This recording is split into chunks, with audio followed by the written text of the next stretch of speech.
ابو بکر فی الجنہ، عمر فی الجنہ، عثمان فی الجنہ، علی فی الجنہ، زبیر فی الجنہ، طلحہ فی الجنہ، عبد الرحمن ابن عوف فی الجنہ، ابو عبیدۃ بن الجراح فی الجنہ، سعد بن ابی وقاص فی الجنہ، سعید بن زید فی الجنہ. قال النبی صلی اللہ علیہ وسلم خیر نساء بنی اسرائیل مریم وخير نساء هذه الأمة خديجة وفضل عائشة على النساء كفضل الثريد على سائر الطعام وفاطمة سيدة نساء أهل الجنة. إن الله يأمر بالعدل والإحسان وإيتاء ذي القربى وينهى عن الفحشاء والمنكر والبغي يعظكم لعلكم تذكرون.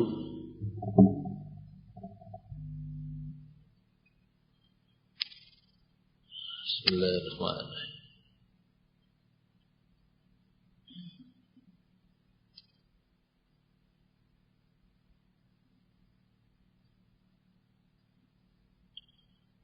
انہوں نے پوچھا ہے کہ ایک شخص مر چکا ہے، اس کے 1 مہینے کے روزوں کی کتنی قضا ہے؟ قضا نہیں، فدیہ. قضا کسی کی طرف سے کوئی نہیں کر سکتا، نہ کوئی کسی کی طرف سے نماز پڑھ سکتا ہے، نہ روزہ رکھ سکتا ہے، البتہ فدیہ دے سکتا ہے. ایک فطرانہ جتنا ہوتا ہے عید الفطر کے موقع پر، اتنا ایک روزے کا اتنا فدیہ ہے.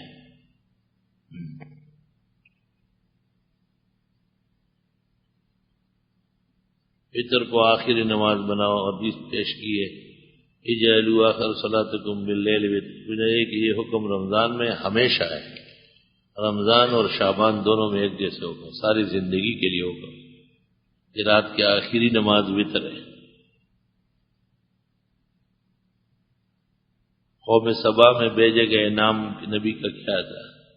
انبیاء کے بہت سارے نام اللہ تعالی نے نہیں لیے ہیں. وَرُسُلًا قَدْ قَصَصْنَاهُمْ عَلَيْكَ وَرُسُلًا لَمْ نَقْصُصْهُمْ.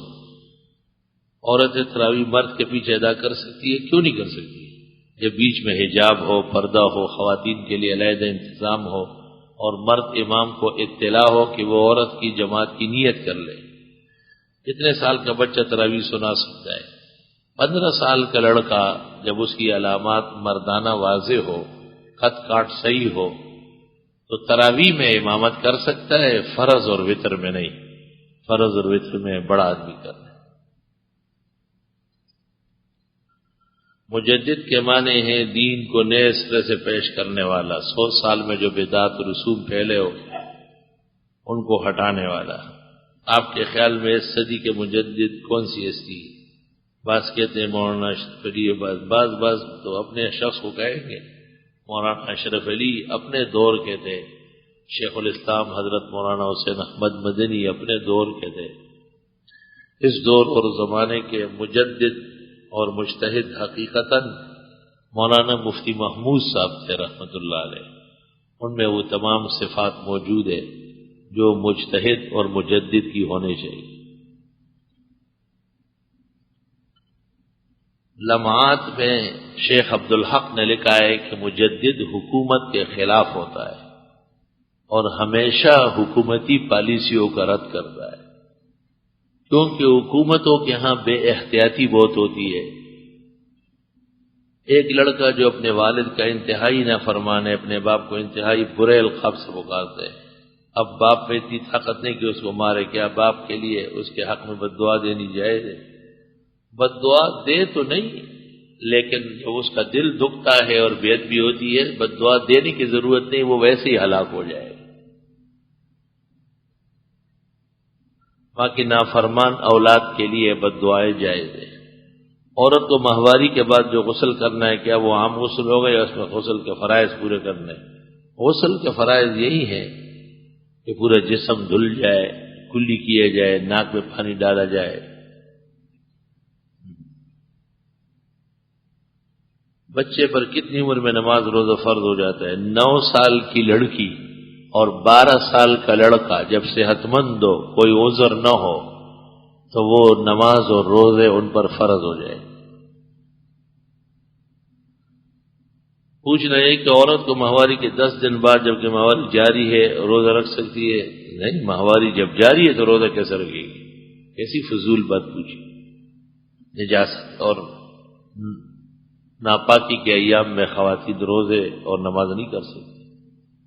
توحید کا مطلب آپ صلی اللہ علیہ وسلم کے ہر جگہ ناظر نہیں ہونا ہے، اور یہ صرف ذاتی باری تعالیٰ کی صفت ہے۔ آپ یہ بھی کہتے ہیں کہ مدینہ شریف سے گاڑی میں گزرتے ہوئے یا رسول اللہ پر آپ سنتے ہیں اور جواب بھی دیتے، کیا یہ حاضر ناظر نے لے؟ حاضر ناظر کیسے ہوئے؟ حضرت صلی اللہ علیہ وسلم کے روزے رسول کے پاس سلام پڑھا جائے تو آپ نے فرمایا میں سنتا ہوں، اور دوسرے جگہ سے گاڑی سے دور سے آپ نے فرمایا ان للہ ملائکہ سیاحین فی الارض یبلغون عن امتی السلام، وہ سلام پہنچاتے ہیں۔ اور پھر اگر آپ وہاں سے سنتے ہیں، وہاں سے نہیں سنتے ہیں، اپنے صغرا اور کبرا غلط بنائے ہیں۔ صرف قبر کے پاس سننے کی حدیث آئی ہے، اس لیے وہ ماننا پڑتا ہے۔ اگر کوئی امام ہاتھ ناف پر باندھنے کے بعد تکبیر تحریمہ کہے تو کیا یہ عمل درست ہے؟ نہیں سر، یہ سنت کے خلاف ہے۔ جب تکبیر تحریمہ کہے گا تو ہاتھ اٹھے ہوئے ہوں گے، پھر اللہ اکبر کر کے ہاتھ نیچے کرے، اللہ اکبر کے بعد ہاتھ نیچے کرے۔ سونے کی زکوٰۃ اس کی مالیت پر یا جو قیمت بازار پر ہے، جس وقت زکوٰۃ فرض ہوئی اور ادا کی جاتی ہے، سونے کی قیمت مارکیٹ میں اس دن جو ہوگی اس کے حساب سے زکوٰۃ دی جائے گی۔ مخدوم ہاشم شاہ ولی اللہ کے زمانے کے اہل حدیث عمارت رکھتے بہت بڑے، سنا ہے شاہ ولی اللہ نے ان سے اجازت حدیث حاصل کی، نہیں یہ صحیح نہیں، شاہ ولی اللہ نے ان سے اجازت حدیث حاصل نہیں کی ہے۔ نیز ان کے اتحاف الاکابر کیسی کتاب ہے؟ بہترین کتاب ہے۔ مخدوم کی اور کتابیں تو درست ہے، لیکن ایک فتاوی شائع ہے، اس میں بعض بدعات کی تائید ہے، اور صلاۃ السلام جو ان کا شائع ہوا ہے، جو لدھیانوی صاحب نے شائع کیا ہے، اس میں خلاف شرع درود موجود ہے۔ کیا فرض نماز کے پہلی 2 رکعتوں میں فاتحہ کے بعد دونوں رکعتوں میں ایک جیسی یعنی دونوں میں سورہ اخلاص پڑھ سکتے ہیں؟ جی ہاں، مجبوراً تو پڑھ سکتے ہیں، ویسے جو صورت یاد ہے تو متعدد پڑھیں۔ ہمارے بلوچوں کا رواج ہے کہ عید نماز کے بعد 3 دن تک گلے ملتے ہیں اور ایک دوسرے سے حق معاف کرتے ہیں۔ یہ بروئے شریعت صحیح ہے، بہت تھک جاتے ہو گے 3 دن تک مسلسل گلے مل رہے ہیں۔ ہاں، ایک ہی دن صحیح طرح کس کے مل لے، رواج ہے۔ آپ خود کہتے ہیں کہ بلوچوں کا رواج ہے، تو بلوچوں کا رواج تو بلوچ کرتے ہوں گے، شریعت تو اس طرح چیزوں کی اجازت نہیں دیتی۔ مرحوم کا حج بدل ہو سکتا ہے؟ جی ہاں، زندہ کے حج بدل کے لیے اس کی اجازت ضروری ہے۔ اگر فرض حج ہے تو اجازت چاہیے، نفلی حج اجازت کی ضرورت نہیں ہے۔ حکومت کی پابندی کہ 5 سال میں 1 حج کرے، اس کی کوئی حقیقت نہیں۔ 5 سال میں 5 حج کر سکتے ہیں۔ گلے ملنے کا صحیح طریقہ کیا ہے؟ سیدھے طرف سے شروع کرے یا الٹے؟ نہیں، سیدھے طرف سے۔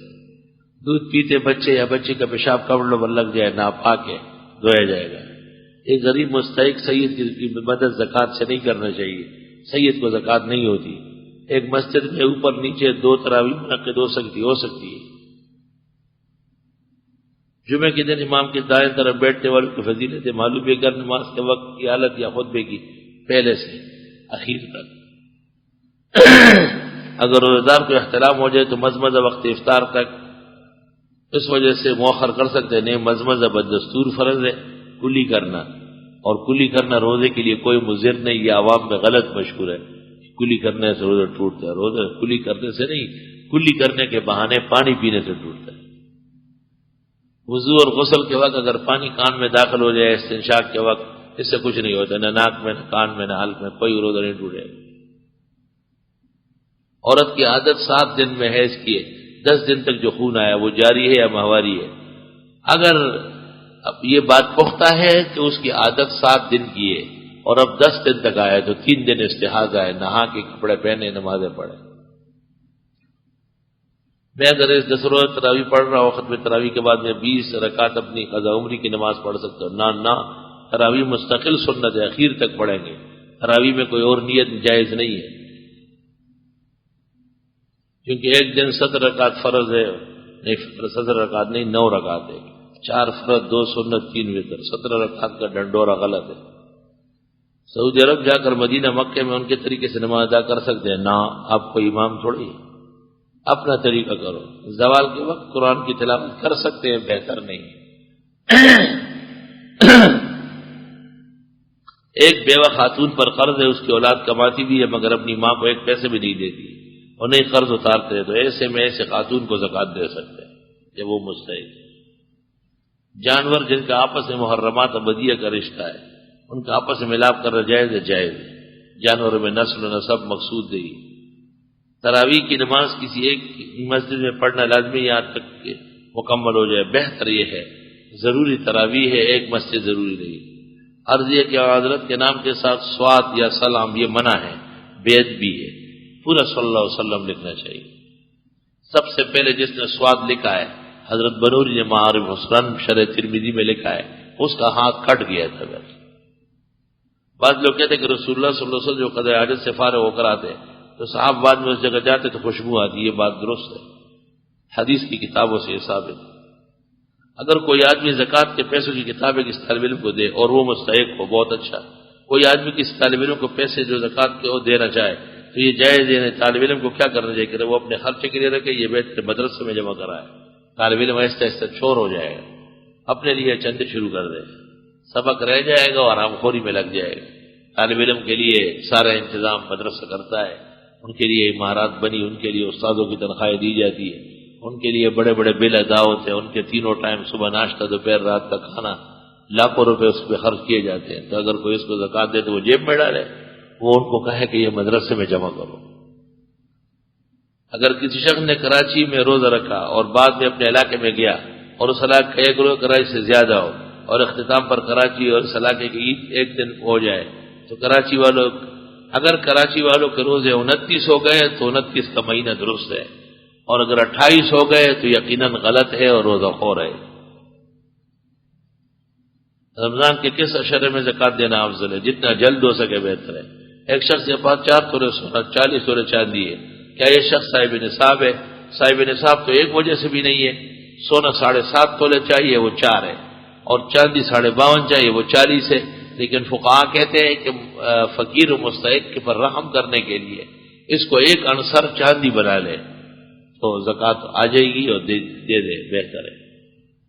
اگر عشاء کی نماز کے فرض جماعت سے چھوٹ جائے تو کیا مقتدی تراویح کے بعد وتر امام کے ساتھ پڑھ سکتا ہے؟ یعنی عشاء کی نماز تو پڑھ لی ورنہ تراویح بھی نہیں پڑھ سکتا۔ عشاء اپنی پڑھ لی، جماعت سے نہیں، اور تراویح جماعت سے مل گئی ہے تو وتر با جماعت پڑھ سکتا ہے۔ لیکن اگر کسی شخص کو تراویح کی 1 رکعت بھی جماعت سے نہیں ملی تو وہ وتر با جماعت نہیں پڑھ سکتا۔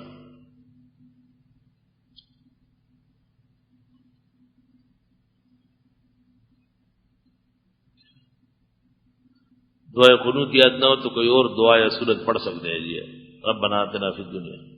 استحاضہ عورت جب نماز پڑھ سکتی ہے تو کیا روزہ بھی جیا روزہ بھی رکھے گی؟ گزشتہ اس مستحاضہ بیمار کو کہتے ہیں، حیض والی کو نہیں کہتے ہیں کہ ایسا نہ ہو کہ حیض والی سے روزہ رکھوا لے۔ استحاضہ کا مطلب ہے کہ ماہواری مکمل ہو گئی، بیماری کا خون آتا ہے، وہ چونکہ ماہواری نہیں ہے، خاتون کے ناپاک ایام نہیں سمجھے جاتے، اس لیے حکم یہ ہے کہ وہ کپڑے صاف پہن لے، نہا دھو لے، اور ہر نماز کے لیے تازہ تازہ وضو کرتی رہے اور نمازیں بھی پڑھے اور روزے بھی رکھے۔ گزشتہ سے پہلے سے جمعے کو آپ نے سائل کے جواب میں کہا کہ بعد نماز وتر کوئی نفل نہیں، چند اشکالات ہیں۔ عشاء میں 17 رکعت، پہلی بات غلط، 17 رکعت ڈکوسلا ہے، بے بنیاد بات ہے، 9 رکعت ہے، نفلیں نہیں گنی جاتی، نفلیں ہر شخص کی مرضی ہے۔ فطر کے بعد کوئی صلاۃ توبہ حاجت نہیں پڑھ سکتے، فطر کے بعد قضا نماز پڑھ سکتے، نفل بنا ہے، قضا تو فرض ہے، وہ تو نفل نہیں ہے۔ لیکن یاد رکھنا کہ قضا لوگوں کے سامنے پڑھنا یا مسجد میں پڑھنا ناجائز ہے، کیونکہ لوگوں کو گناہ پر گواہ بنانا ہے۔ کسی نے جمعے کے دن صبح صادق سے قبل غسل کر لیا تو کیا اس کو جمعے کے مسجد غسل کی فضیلت حاصل ہو جائے گی؟ ایک قول یہ بھی ہے کہ جمعے کا دن کا غسل ہے. دوسرا قول یہ ہے کہ نہیں، غسل کر کے اس کے ساتھ نماز پڑھے تو یہ افضل و بہتر ہے. کچھ رقم پر سال گزر گیا، کچھ رقم پر نہیں گزرا. کیا تمام پیسوں پر جب آدمی صاحب نصاب ہے اور کل پونجی پر زکوٰۃ سال گزر گیا تو درمیان میں جو نئی رقم آئی، فائدے ہوئے ہیں، چند چیزوں کا مالک ہوا ہے، اصل کے ساتھ جمع کر کل کی زکوٰۃ دی جائے گی. بغیر عید کے مہینے میں میری شادی ہوئی، بقرعید کے مہینے میں، اور زیور بھی اس وقت ملا ہے، اب تک سال رمضان اس کی زکوٰۃ نکالتی، کیا یہ صحیح ہے؟ سال گزرنے سے پہلے بھی زکوٰۃ دینا افضل ہے. حدیث میں ہے کہ بیت اللہ شریف گرانا چھوٹا گناہ ہے اور کسی مسلمان کو گالی دینا بڑا گناہ ہے. مجھے یہ حدیث یاد نہیں ہے، کسی کتاب میں ہو تو مجھے دکھا رہے. تراویح کی دعا 4 رکعت کے بعد پڑھنا شروع کرنا چاہیے، یا تراویح کے شروع میں نہیں، تراویح کی ہر 4 رکعت کے بعد سبحان ذی الملک والملکوت پڑھنا بہتر ہے. سیاست میں تعویذ کی کوئی حدیث ہے، ترمذی میں ہے نا، کہ جو بچے پڑھ سکتے تھے ان کو معوذتین پڑھاتے تھے، جو نہیں پڑھ سکتے تھے کتبناہا فی سکۃ وعلقناہا، ہم نے کاغذ پہ لکھ کے گلے میں ڈالا. ہم نے اپنی 2 لڑکیوں کا نکاح اپنے چچا کے 2 لڑکوں سے کیا، لیکن ایک لڑکی کا نکاح ہم نے اس چچا کے لڑکے کے ساتھ کیا ہے جس نے اس لڑکی کے بھائی کے ساتھ اس کی ماں کا دودھ پیا ہے. ہم نے اس چچا کے لڑکے کے ساتھ کیا ہے جس نے اس لڑکی کے بھائی کے ساتھ جو کیا ہوا ہے وہ اس لڑکی کا کچھ بھی نہیں ہے.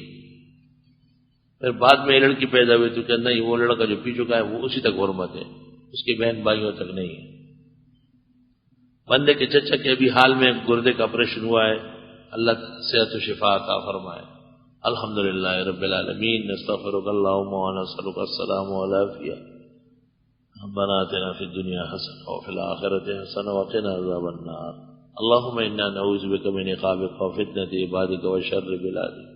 اللہم ارحم عبادک وبلادک اما یوجب مقتک وغضبک. اللہم ولی امورنا خیارنا ولا تولی امورنا شرارنا وارزقنا حکومتا صالحة عادلة التي ترى عبادك وبلادك عما يوجب مقتك وغضبك. صلی اللہ علیہ وسلم.